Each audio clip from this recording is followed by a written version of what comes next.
sommes maintenant dans le deuxième jour de notre séminaire. Amen. Amen. Qui a pour titre comment relever les défis de l'opposition de ta destinée en 2019. Hier, nous avons dit qu'il y a deux sortes d'opposition. On a parlé d'opposition physique et l'opposition spirituelle.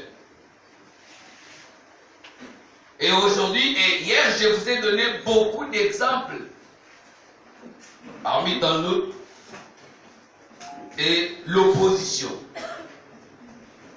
Et nous avons vu que l'opposition peut venir de mauvais esprits, tout comme l'opposition peut venir aussi de personnes humaines comme nous tous. Amen. Amen. Et je vous ai donné l'exemple de Joseph. Joseph a eu une opposition qui était venue qui était ses frères à cause de la vision qu'il avait. Ses frères se sont opposés. Ses frères cherchaient à étouffer la vision. L'opposition, comme je disais hier, c'est ce qui t'empêche. C'est un obstacle devant toi qui t'empêche d'accéder, d'aller de l'avant, d'atteindre ton objectif, de réaliser ton rêve. Chaque personne doit rêver. Celui qui ne rêve pas ne vit pas. Quelqu'un peut me comprendre? Amen. Si tu vis, tu dois avoir un rêve. Et ton rêve, c'est ce que tu veux être ou c'est ce que tu veux devenir. Et ton rêve, c'est une maquette de ce que Dieu veut que tu sois. Amen. Alléluia. Amen. Alors, si quelqu'un n'a pas un rêve, c'est-à-dire qu'il n'envisage, il ne vise rien, il n'atteindra rien. Celui qui atteint quelque chose, c'est celui qui vise quelque chose. Amen. La vie, c'est un parcours. Nous venons de quelque part, nous partons quelque part. Quelqu'un ne peut pas monter dans un bus ou dans un taxi. Il s'assoit seulement et dit au chauffeur démarre. Le chauffeur va démarrer, il démarre, il part où? C'est-à-dire, si tu prends le taxi, tu dois avoir au moins une destination fixe. Amen. Et ta destination, c'est ça ta destinée et c'est ça ton rêve. Tout ce que tu fais, c'est par rapport à ton rêve. Quand tu as un rêve, ton rêve c'est de devenir un jour médecin. À partir de l'école, tu choisiras la série qui peut t'amener à faire la médecine. Tu ne peux pas penser être médecin et aller faire la coupe et couture. Ça ne peut pas. Amen. Amen. Alors si quelqu'un part à l'école, il choisit une filière, c'est par rapport à son rêve, par rapport à ce qu'il veut devenir demain. Je ne parle pas au moi aussi. Amen. Amen. Je ne parle pas au moi. Esther, assiste d'abord bien. Alors si nous sommes là, c'est parce que nous avons réalisé qu'en 2018, malgré la pensée prophétique qui était donnée, les jeunes, beaucoup parmi nous n'ont pas vécu ce que Dieu avait prophétisé. Et aujourd'hui, nous avons une pensée, une prophétie de 2019. C'est l'année de la fécondité. L'année où tout le monde doit voir ces choses se fructifier. L'année de la reproduction. Mais les autres ne vont pas se reproduire parce qu'il y aura l'opposition face à eux. Beaucoup ne vont pas atteindre leur objectif en 2019 parce qu'ils ne sauront pas comment réaliser ou réagir face à l'opposition. Alléluia. Amen. Voilà pourquoi le Seigneur a voulu qu'on puisse parler de ça. Pour qu'en 2019, tu ne puisses pas retrouver les mêmes problèmes que tu as eu en 2018. Amen. Et si beaucoup ne sont pas venus, quand on sera le 31, lorsqu'il se fera minuit, tout le monde va crier bonne année. bonne année, c'est-à-dire qu'on confesse que l'année là sera bonne. Est-ce que l'année sera réellement bonne pour tout le monde? Non. Pourquoi? Parce que malgré que tu as crié bonne année, mais l'opposition peut faire que tu ne puisses pas accéder à ce bonheur-là. Dis à la personne qui est à côté de toi que je suis béni. Je suis béni. Dis-lui que je suis béni. Je suis béni. Si tu es béni, c'est parce que le Seigneur permet que tu puisses écouter ce que tu vas écouter. Amen. Il n'est pas donné à tout le monde parce que la Bible dit il a caché ça aux sages, mais il a révélé ça aux humbles. Alléluia. Amen. Il prend de la poussière, il élève. Il ne prend pas ceux qui sont déjà assis, il prend les inutiles. Amen. Et ce sont des inutiles que Dieu cherche parce que Dieu veut Dieu leur communiquer sa parole, sa révélation pour que les faibles deviennent forts. Amen. Il a dit à Simon, il dit Simon, tu es heureux, mais je t'ai dit qu'aujourd'hui tu ne seras plus Simon, mais tu seras Pierre. Il le prend de Simon, il le place dans la position de Pierre. C'est-à-dire qu'il prend celui qui est très faible et il le fait fort. Amen. Alléluia. Amen. Si Dieu prend le fort, il le fait faible, c'est-à-dire c'est une malédiction. Mais la bénédiction est qu'on te prenne à zéro et qu'on te mette sur la place d'un héros. Amen. Amen. Mais je pensais que tu me comprenais. Amen. C'est comme si je me comprends. Alors, si tu vas saisir cette opportunité que Dieu te donne en 2019, les gens parleront une autre histoire pour toi. Amen. Parce que les gens, quand les gens te regardent, ils ne peuvent même pas penser que non, tu pourras réaliser ton rêve un jour. Pour quelques-uns, ça sera une surprise. Alors, aujourd'hui, je vais commencer avec les sortes de l'opposition. Parce que parmi les types de l'opposition, on a parlé. Alors, comme j'ai dit, je vais parler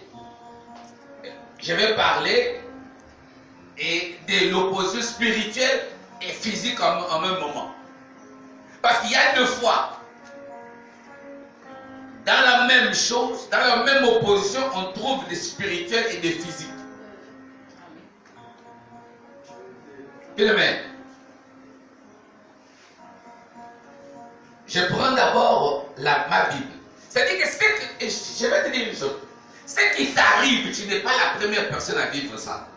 Amen. Ce qui nous arrive aujourd'hui, les situations que nous connaissons aujourd'hui, ce sont des situations que beaucoup ont déjà connues avant. Voilà pourquoi la Bible a été écrite. C'est-à-dire que si je suis dans un problème, quand j'ouvre ma Bible, je trouve quelqu'un qui a vécu ces problèmes-là. Mais pourquoi on a mis ça dans la Bible? C'est parce que pour que chaque fois que je serai comme ça, que ces problèmes-là, que le cas de ce type-là, puisse aussi me consoler. Alléluia. C'est ça le rôle de la Bible. C'est pour nous fortifier. C'est pour dire que non, même si tu voulais désespérer, et tu ne puisses pas désespérer parce qu'il y a quelqu'un qui était dans ton cas, mais qui n'est pas resté éternellement là-bas. Mais Dieu avait changé sa vie. Alors s'il a changé la vie de cet homme-là, c'est-à-dire qu'il peut changer aussi pour toi. Amen. Il n'y a rien qui est éternel sur la terre. Il n'y a que Dieu. Même nos problèmes ne sont pas éternels. C'est pourquoi j'ai toujours dit que ton désert ne sera éternel. Tu pourras écouter, il dit ceci. Il dit le malheur atteint souvent le juste, mais l'Éternel n'en délivre toujours. C'est-à-dire que nous sommes appelés à connaître le malheur, mais le malheur ne sera pas pour nous une éternité. Il dit les ténèbres ne régneront pas toujours. Mais ça va régner, mais ça ne peut pas régner pour ça. Ça ne sera pas éternel. Ton cas, même si nous prenons que ma maladie, ta maladie, ce n'est pas ta maladie, c'est une maladie passagère. Parce que c'est en train de passer. Amen. Alors, la première opposition qui vient dans la vie d'un enfant de Dieu, qui peut faire que tu ne puisses pas réaliser ton rêve, ou accéder à ta destinée. Premièrement, c'est le découragement. Alléluia. Amen. Le découragement, c'est une opposition. Le découragement peut être spirituel, c'est-à-dire un esprit de découragement qui peut te posséder. Beaucoup se sont découragés. Et si ce n'est pas un esprit de découragement qui peut s'accaparer de toi, mais ce découragement peut venir de quelque chose, c'est-à-dire peut-être des situations que tu as survécues. Et ce n'est pas la première fois que tu vas vivre ça. Je veux qu'on puisse lire la Bible. Esdras chapitre 4, verset 4. Esdras chapitre 4, verset 4.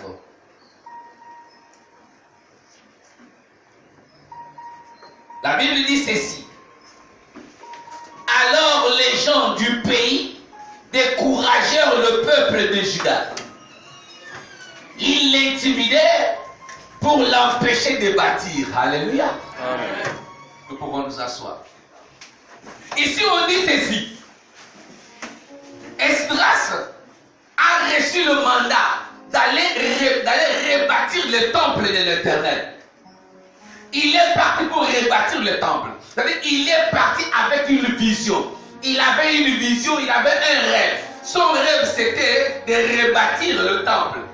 Il est parti avec les gens. Mais la Bible dit que les gens de la ville, les gens du pays, les ont découragés. Alléluia. Amen. Les ont découragés. Et là, ces découragements venaient des gens. Les gens les ont découragés. Et quand les gens les ont découragés, souvent le découragement vient peut-être des intimidations, des frustrations. C'est-à-dire vous arrivez quelque part, tu es venu avec courage.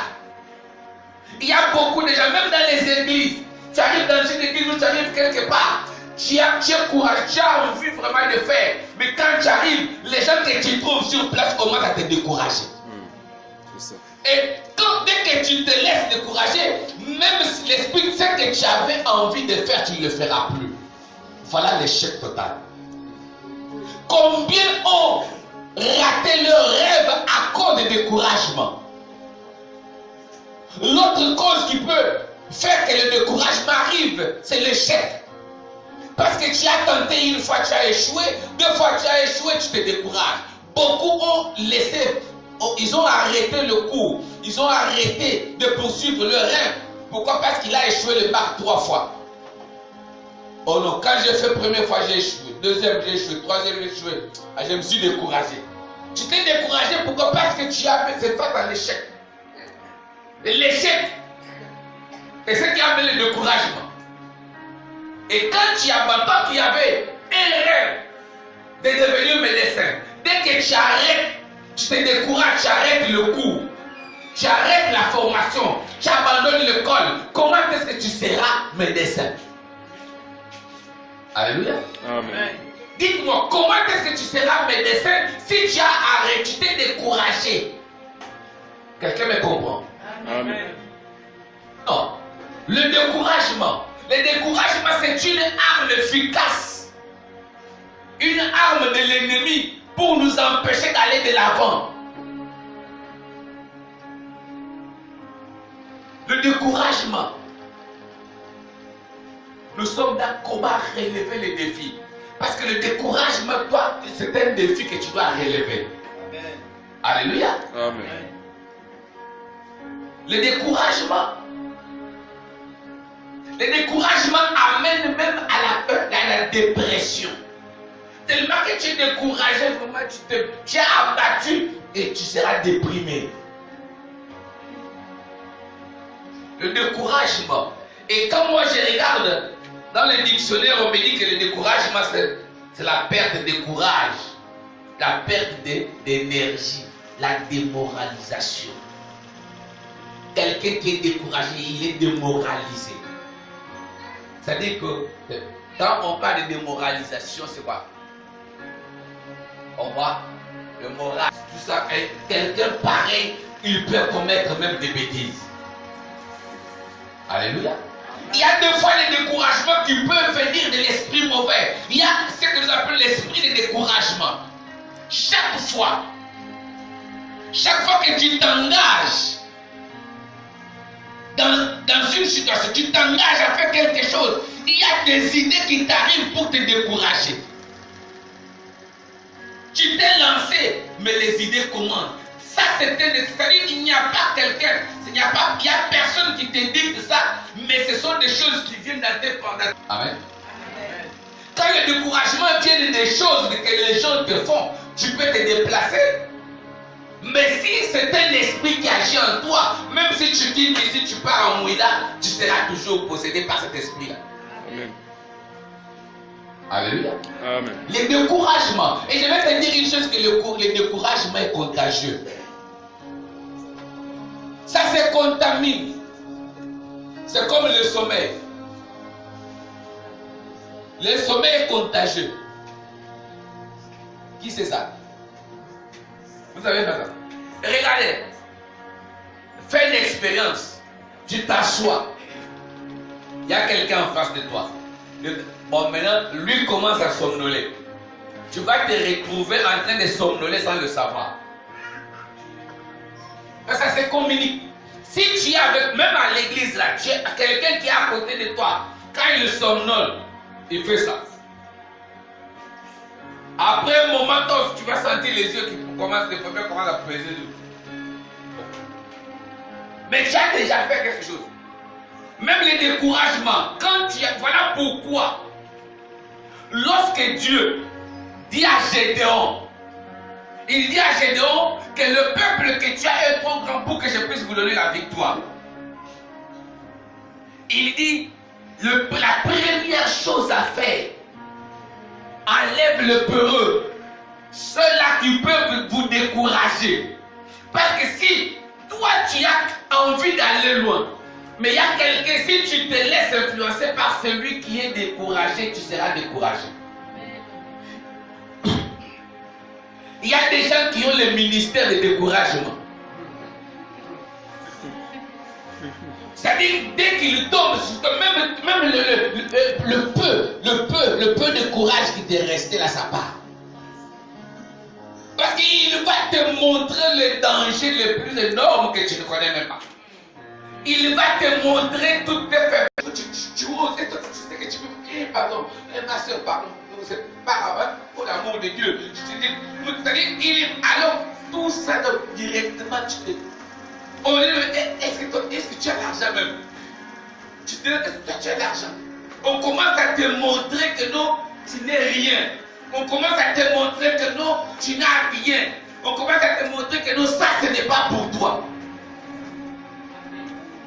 Et tu te décourages parce que tu écoutes beaucoup.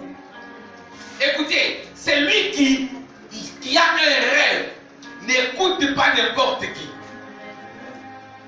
Voilà pourquoi pour s'échapper de ça ou s'échapper à ça, il faut fixer le regard sur ce que Dieu a dit. Ils peuvent venir te dire, oh, j'aime l'histoire de Bartimée. Alléluia. Amen.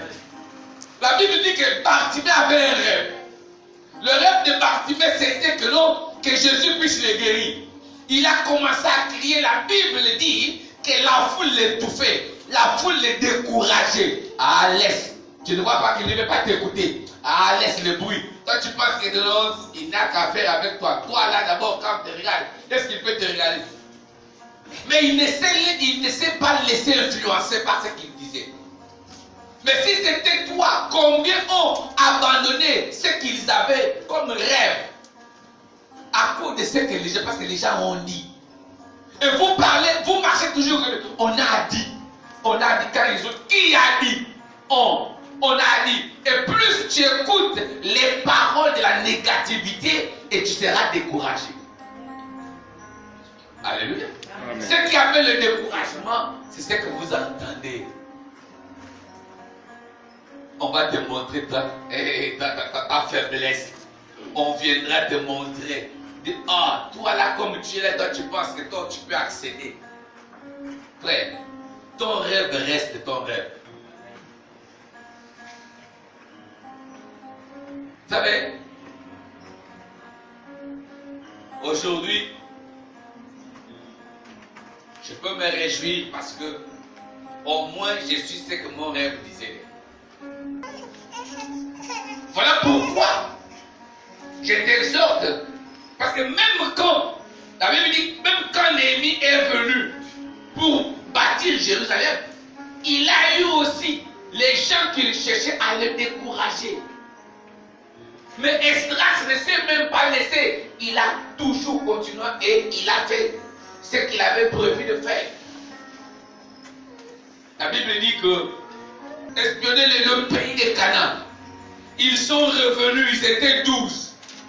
10 personnes ont donné des rapports vraiment qui a découragé le peuple. Il dit là-bas, oh on ne peut pas. C'est un bon pays, mais les gens qui sont là-bas, oh non, à leurs yeux, nous sommes comme des fourmis. Si on va là-bas, non. On va donc, c'est-à-dire, même s'ils sont, on va nous écraser. Et la Bible dit que quand les gens ont écouté ça, ils se sont découragés, ils ont dit à Moïse que ça ne sert à rien. Mais il y avait 2 personnes parmi eux, c'est-à-dire Josué et Caleb. Ils ont dit non, c'est vrai, ils sont gros, c'est vrai, ils sont puissants, mais selon ce que l'Éternel a dit, parce que l'Éternel a dit que je vous ai donné ce pays, alors nous ne devons pas avoir peur. Allons attaquer ces gens-là. Heureusement, Moïse n'a pas écouté le 10, mais il a écouté posséder Canaan. Il a réalisé son rêve. Il a atteint son objectif. Ce n'est pas parce que beaucoup de gens disent une chose que la chose là est vraie. Parce que vous basez seulement parce que tel m'a dit. Ce n'est pas parce qu'il est grand, il est élevé en dignité, il a dit que c'est vrai. Beaucoup de gens négligent ce qui vient de petit. C'est comme aujourd'hui, même chez les pasteurs, dans les églises. Quand un pasteur parle, on va d'abord regarder c'est qui d'abord. Son rang c'est comment. Lui là, son église a combien de membres. Et ce qui fait un pasteur, ce n'est pas le nombre de membres. Mais c'est l'option qu'il a reçue. C'est que Dieu a mis en lui, l'Esprit de Dieu en lui. Mais il y a plusieurs possibilités de réunir même 1000 membres au milieu de nous. Écoutez, il y a des églises qui ont peut-être 1000 membres. Mais ce n'est pas Dieu qui envoie les membres là. C'est vrai. Aujourd'hui, beaucoup de gens suivent. On parle. C'est comme on était en réunion de pasteurs, on parlait des grands. Alors, on s'est posé la question. Qui sont les grands pasteurs? Et ils sont grands par rapport à quoi? C'est le problème. Vous les dites, vous dites, sont des grands pasteurs. Ils sont grands par rapport à quoi? C'est comme si le Saint-Esprit qu'ils ont reçu est trop gros par rapport aux autres. Or, le Saint-Esprit a toujours la même qualité, la même capacité, la même. Donc, il est pareil. Tout simplement parce qu'ils sont gros. Ils ont de grosses voitures. Mes frères, vous ne savez pas, la voiture, même le diable peut donner ça. Vous savez, j'étais scandalisé quand j'ai écouté. Il y a un pasteur ici qui a une grande église, qui a la chaîne de télévision. Mais on m'a dit quoi? Que c'est un homme politique qui a construit ça. Un homme politique qui n'est pas chrétien, parce qu'il est dans les trucs. Si j'ai dit que c'est quelque chose là, peut-être vous allez le connaître, mais je ne sais pas. Mais avoir ça comme ça, dites-moi. C'est-à-dire que quand vous allez vous lever pour dire que non, on est contre les crimes rituels. Mais ce sont des gens qui font des crimes rituels qui vous soutiennent. Et après tu vas te lever pour dire que non, je suis grand. Tu es grand par rapport à quoi? Alléluia. J'ai vu un pasteur à l'église qui payait les fidèles. Avec chaque fin du mois, chaque fidèle au village, il a 10 000, 10 000, 10 000, 10 000. Bon, dites-moi si tu as 10 000 francs au village, on te donne 10 000 francs, c'est trop.